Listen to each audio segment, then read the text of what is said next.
told of this wonderful event. "Surely I shall now be taken and planted in the garden," thought the thistle.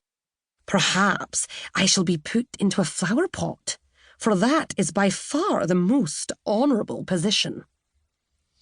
It thought of this so long that it ended by saying to itself with a firm conviction of truth, "I shall be planted in a flower pot."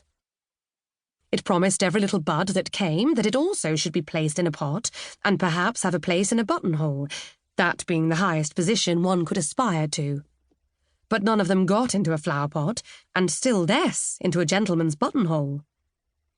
They lived on light and air, and drank sunshine in the day and dew at night. They received visits from bee and hornet, who came to look for the honey in the flower, and who took the honey and left the flower. "The good-for-nothing fellows," said the thistle bush. "I would pierce them if I could." The flowers drooped and faded, but new ones always came.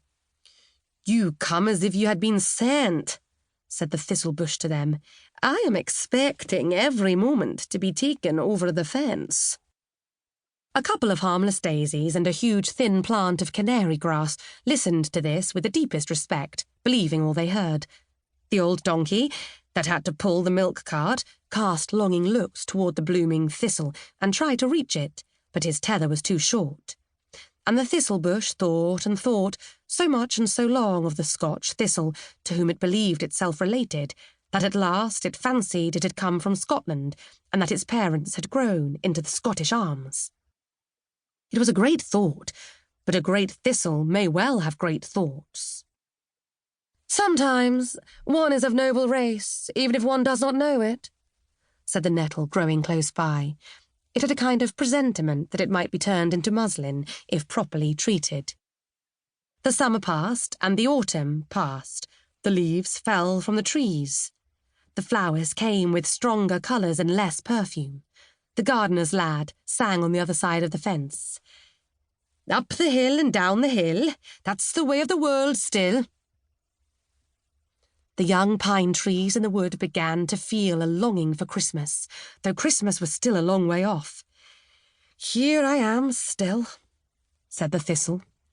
"It seems that I am quite forgotten, and yet it was I who made the match. They were engaged, and now they are married. The wedding was a week ago. I do not make a single step forward, for I cannot." Some weeks passed. The thistle had its last solitary flower, which was large and full and growing down near the root. The wind blew coldly over it, the colour faded, and all its glory disappeared, leaving only the cup of the flower, now grown to be as large as the flower of an artichoke, and glistening like a silvered sunflower. The young couple, who were now man and wife, came along the garden path, and as they passed near the fence, the bride, glancing over it, said, "Why, there stands the large thistle. It has no flowers now." "Yes, there is still the ghost of the last one," said her husband, pointing to the silvery remains of the last flower, a flower in itself. "How beautiful it is," she said. "We must have one, carved in the frame of our picture." And once more the young man had to get over the fence to break off the silvery cup of the thistle flower. It pricked his fingers for his pains because he had called it a ghost. And then it was brought into the garden, and to the hall, and into the drawing-room. There stood a large picture, the portraits of the two, and in the bridegroom's buttonhole was painted a thistle. They talked of it and of the flower cup they had brought in with them, the last silver-shimmering thistle flower that was to be reproduced in the carving of the frame. The air took all their words and scattered them about, far and wide. "What strange things happen to one," said the thistle bush. "My firstborn went to live in a buttonhole, my lastborn in a frame. I wonder what is to become of me." The old donkey, standing by the roadside, cast loving glances at the thistle and said, "Come to me, my sweetheart, for I cannot go to you.